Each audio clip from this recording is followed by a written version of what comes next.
യുടെ സൺഡേ ലൈറ്റിലേക്ക് ഏവർക്കും ദൈവത്തിൻ്റെ അനന്തകൃപയാൽ ഹൃദ്യമായ സ്വാഗതം. ഈ ചാനൽ തന്നെ ദൈവത്തിൻ്റെ കൃപ കൊണ്ട് മുൻപോട്ട് പോയിക്കൊണ്ടിരിക്കുന്നതാണല്ലോ. അപ്പോൾ എല്ലാ ക്രിസ്ത്യാനികളും, അതായത് യേശുക്രിസ്തുവിൽ വിശ്വസിക്കുന്ന ആളുകളെയാണല്ലോ അനുയായികൾ എന്ന് പറയുന്നത്. എന്നാൽ അവർ യേശുവിനെ പോലെയല്ല അവരുടെ ജീവിത മാർഗങ്ങൾ. യേശു ദൈവത്തിൻ്റെ ഏകജാതനായ പുത്രനായിരുന്നു. പിതാവാം ദൈവത്തിൻ്റെ പുത്രനാം ദൈവമാണ് യേശുക്രിസ്തു. യേശുക്രിസ്തു ഒരു സാധാരണ മനുഷ്യനെ പോലെ ഒരു മാതാവിൻ്റെ ഉദരത്തിൽ പരിശുദ്ധാത്മാവിനാൽ ഗർഭസ്ഥയായി ജനിച്ചു. 33 വർഷക്കാലം മനുഷ്യൻ ചിന്തിക്കേണ്ടതും പ്രവർത്തിക്കേണ്ടതുമായ രീതിയിൽ പ്രവർത്തിച്ച് ജീവിച്ച് മരിച്ച് ഉയർത്തെഴുന്നേറ്റ് സ്വർഗം പോകി. അപ്പോൾ ഈ ഒരു വലിയ ജീവിതം പൂർണ്ണ മനുഷ്യനും പൂർണ്ണ ദൈവവുമായിട്ട് ജീവിച്ച് നമുക്ക് വേണ്ടി പാപപരിഹാരാർത്ഥം മനുഷ്യനായി തീർന്ന യേശുക്രിസ്തുവിനെ പ്രസ്താവിക്കുന്ന പുസ്തകമാണ് വേദപുസ്തകം. ഇതാണ് പഴയ നിയമവും പുതിയ നിയമവും മാത്രം ഉൾക്കൊള്ളുന്ന സത്യവേദപുസ്തകം. ഇത് ബൈബിൾ സൊസൈറ്റി ഓഫ് ഇന്ത്യ അടിച്ചിറക്കിയതാണ്. ഇതാണ് അധികം ക്രിസ്ത്യാനികളുടെ കയ്യിലും സാധാരണയായിട്ട് കണ്ടുവരുന്നത്. പിന്നീട് യാക്കോബായ സുറിയാനി ക്രിസ്ത്യാനികൾക്ക് ഒരു പുതിയ പുസ്തകം വിശുദ്ധ ഗ്രന്ഥം എന്ന പേരിൽ ഇപ്പോൾ ഉപയോഗിച്ച് വരുന്നുണ്ട്. ഇതാണ് യാക്കോബായ ക്രിസ്ത്യാനികളെല്ലാം ഉപയോഗിക്കുന്നതും സൺഡേ സ്കൂൾ പഠിപ്പിക്കുന്നതും എല്ലാം ഈ വിശുദ്ധ ഗ്രന്ഥമാണ്.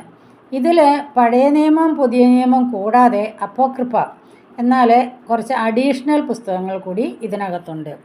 ഇതുപോലെ തന്നെ കാത്തലിക്സ് ആണ് അടുത്ത വിഭാഗം ബൈബിളിനെ കുറിച്ച് ഒരു വ്യത്യസ്തത കാണിക്കുന്നത്. അവരുടെ ബൈബിൾ ഇതാണ്. KCBC ബൈബിൾ കമ്മീഷൻ തയ്യാറാക്കിയ POC ബൈബിൾ എന്നാണ് ഈ ബൈബിളിനെ അറിയപ്പെടുന്നത്. അപ്പോൾ ഇങ്ങനെ 3 തരത്തിലുള്ള ബൈബിളിൽ ക്രിസ്ത്യാനികൾ വിശ്വസിക്കുകയും അത് വായിക്കുകയും അതിനനുസരിച്ച് ജീവിക്കുകയും ചെയ്യുന്നുണ്ട്. എന്നാൽ ഈ 3 പുസ്തകത്തിലും പറയുന്നത് ഒരേ ഒരു ദൈവം യേശുക്രിസ്തുവിനെ കുറിച്ച് മാത്രമാണ്. അവിടെ നമ്മൾ എന്താണ് അറിയേണ്ടത്? യേശു ഒരു സാധാ മനുഷ്യനായിട്ടാണ് ജീവിച്ചത്. ദൈവമായിരുന്നെങ്കിൽ പോലും ദൈവത്തിൻ്റേതായ യാതൊരുവിധ പ്രൗഢിയും കാണിക്കാതെ സാധാരണക്കാരേക്കാൾ നികൃഷ്ടമായൊരു ജീവിതമാണ് യേശുക്രിസ്തുവിനെ ഈ ലോകം കൊടുത്തത്. ഏതെല്ലാം പാടുപീഡകൾ സഹിച്ചാണ് 33 വർഷം ഈ ലോകത്തിൽ നമ്മുടെ പാപപരിഹാരാർത്ഥം ജീവിച്ചത്. അവസാനം ഏറെ പാപികളെ ക്രൂശിൽ തറച്ച് കൊല്ലുന്ന ഒരു കാലഘട്ടമായിരുന്നു റോമൻ ചക്രവർത്തിമാർ. അങ്ങനെ ആ ഒരു നികൃഷ്ടമായിട്ടുള്ള രീതിയിൽ യേശുക്രിസ്തു ഈ ലോകം വിടിയേണ്ടതായി വന്നു. എന്നാൽ അങ്ങനെ ഉണ്ടായിരുന്ന ആ കുരിശിൽ തറച്ച് മരിക്കുന്ന ആ കുരിശ് പിന്നീട് ഏറെ വിടുതൽ കൊടുക്കുന്ന ഒരു വലിയ വിശുദ്ധ അവയവമായിട്ട് മാറി. അപ്പോൾ സഭയുടെ ഏറ്റവും വലിയൊരു ഭാഗമാണെന്ന് വേണേൽ പറയാം വിശുദ്ധ കുരിശ്. അപ്പോൾ ഈ വിശുദ്ധ കുരിശിൽ യേശുക്രിസ്തുവിനെ ക്രൂശിക്കപ്പെട്ടതോടുകൂടി കുരിശ് വിശുദ്ധമായി തീർന്നു. യേശുക്രിസ്തുവിനെ ക്രൂശിച്ച കുരിശിൻ്റെ ചില ഭാഗങ്ങൾ നമ്മുടെ ഈ കേരളത്തിലെ ചില ദേവാലയത്തിൽ സൂക്ഷിച്ചു വെച്ചിട്ടുണ്ട്. അവിടെയൊക്കെ പോയി പ്രാർത്ഥിക്കാനുള്ള ഭാഗ്യം എനിക്ക് കിട്ടി. എന്താണ് ഈ വേദപുസ്തകത്തിലൂടെ നമുക്ക് ലഭിക്കുന്നത്? ഒരു മനുഷ്യൻ ജനനം മുതൽ മരണം വരെ അനുഷ്ഠിക്കേണ്ട എല്ലാ കാര്യങ്ങളും ഈ വേദപുസ്തകത്തിൽ പറഞ്ഞിട്ടുണ്ട്. നമുക്ക് വരാമായിരിക്കുന്ന എല്ലാ സന്തോഷങ്ങളും സന്താപങ്ങളും ദുഃഖങ്ങളും വേദനകളും എല്ലാം ഇതിനകത്ത് നമുക്കായിട്ട് വിവരിച്ചു തന്നിട്ടുണ്ട്. അപ്പോൾ ആ രംഗങ്ങളിലൊക്കെ നമ്മൾ എങ്ങനെ വേണം എന്നുള്ളത് വചനം നമ്മെ പഠിപ്പിക്കുന്നുണ്ട്. ഇന്ന് ഞാൻ വെറും 2 വചനത്തെക്കുറിച്ച് മാത്രം പറയാം.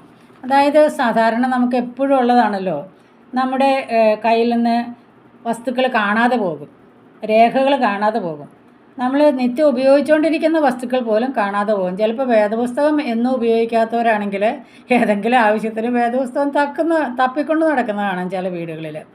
അപ്പോൾ ഇങ്ങനെ കാണാതെ പോയ വസ്തുക്കളെ കണ്ടു കിട്ടുവാൻ വേദപുസ്തകത്തിൽ വചനമുണ്ട്. അതുപോലെ എല്ലാത്തിനും വചനമുണ്ട്. അപ്പോൾ ഈ സൺഡേ ലൈറ്റിൽ ഓരോരോ പ്രത്യേക ആവശ്യങ്ങൾക്ക് വേണ്ടിയുള്ള വചനം ഞാൻ നിങ്ങൾക്ക് പറഞ്ഞു തരാം.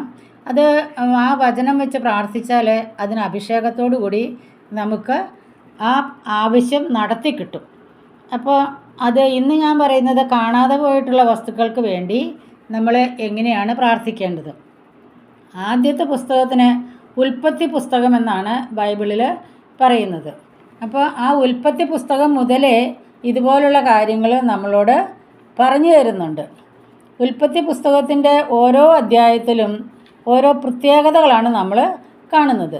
അപ്പോൾ പഴയ നിയമത്തിലെ ആദ്യത്തെ പുസ്തകത്തിനാണ് ഉൽപ്പത്തി പുസ്തകം എന്ന് പറയുന്നത്. എന്നാൽ ഈ വിശുദ്ധ ഗ്രന്ഥത്തിലുണ്ടല്ലോ അതിനൊരു പേര് മാറിയാണ്. ഇത് കണ്ടോ, ഇതിന് കൊടുത്തിരിക്കുന്ന പേര് ആദ്യ പുസ്തകം എന്നാണ്.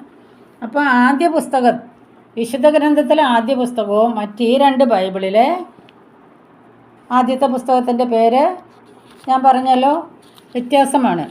അപ്പോൾ അങ്ങനെ ഉൽപ്പത്തിയിലും വിശുദ്ധ ഗ്രന്ഥത്തിൻ്റെ ആ ആദ്യത്തെ പുസ്തകത്തിലും പറയുന്ന ഒന്നാമത്തെ അധ്യായത്തിൽ 3-ാമത്തെ തിരുവചനമാണ് കാണാതെ പോയ വസ്തുക്കൾക്ക് വേണ്ടി നമ്മൾ പ്രാർത്ഥിക്കേണ്ടത്.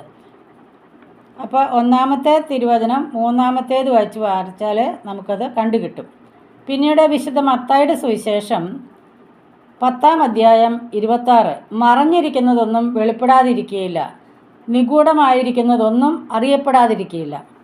അപ്പോൾ പഴയ നിയമത്തിലും പുതിയ നിയമത്തിലും ആദ്യത്തെ പുസ്തകത്തിൽ തന്നെ കാണാതെ പോയതിനെ കണ്ടുകിട്ടുവാൻ വേണ്ടി നമ്മൾ പ്രാർത്ഥിക്കാനുള്ള വചനം തന്നിരിക്കുന്നു. അപ്പോൾ നിങ്ങൾക്കൊക്കെ ഏതെങ്കിലും വസ്തുക്കളോ അല്ലെങ്കിൽ രേഖകളോ നിങ്ങൾ വളരെ പ്രഷ്യസായിട്ട് സൂക്ഷിച്ചിരിക്കുന്ന വസ്തുക്കളോ എല്ലാം നിങ്ങൾക്ക് കണ്ടുകിട്ടുവാൻ വേണ്ടി വിശുദ്ധ മത്തായി സുവിശേഷം 10-ാം അധ്യായം 26-ാം തിരുവചനം വെച്ച് പ്രാർത്ഥിക്കാം.